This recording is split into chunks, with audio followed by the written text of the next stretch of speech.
What is an interim tax bill? That's what we're talking about today, and we're getting started right now.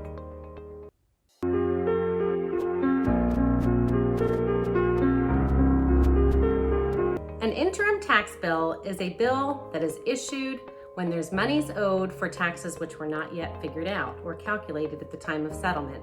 A perfect example of this would be new construction. In new construction, the property has typically already been assessed for the land value only.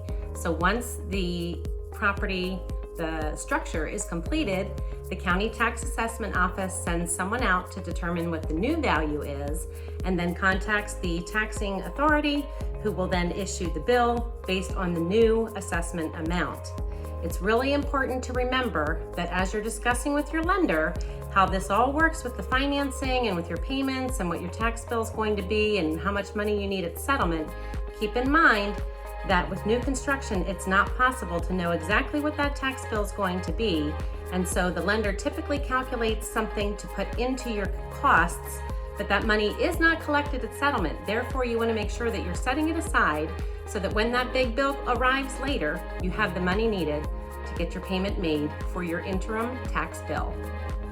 In South Central, Southeastern Pennsylvania, our taxes are generally calculated for the school tax period running July 1 through June 30, and for the county and municipal tax period running on the calendar year.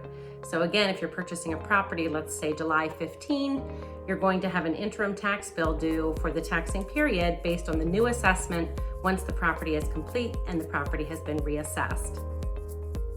The second instance where you may encounter an interim tax bill would be in the event that you've done some major repairs or upgrades, additions, that kind of thing to your property, where building permits were issued.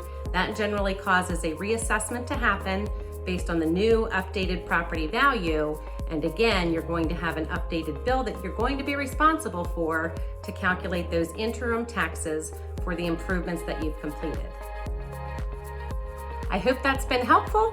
We are going to put some links in the description below so that you will have information that you need in order to contact the local taxing authorities with any questions you may have on interim tax bills. Again, the big thing is make sure that you have money set aside so that when you do big improvements or when you're purchasing new construction, when you get that interim tax bill, you're not going to be surprised and you'll have the funds sitting aside waiting to pay that bill when it arrives. I'm Jennifer King with RE/MAX in Lancaster County, Pennsylvania. If there's ever any questions I can answer for you, don't hesitate to comment below. If this is your first time visiting our channel, I'd encourage you to like and subscribe so that you can catch our new videos every week when we put them out. Thanks so much for joining, and I look forward to seeing you next time.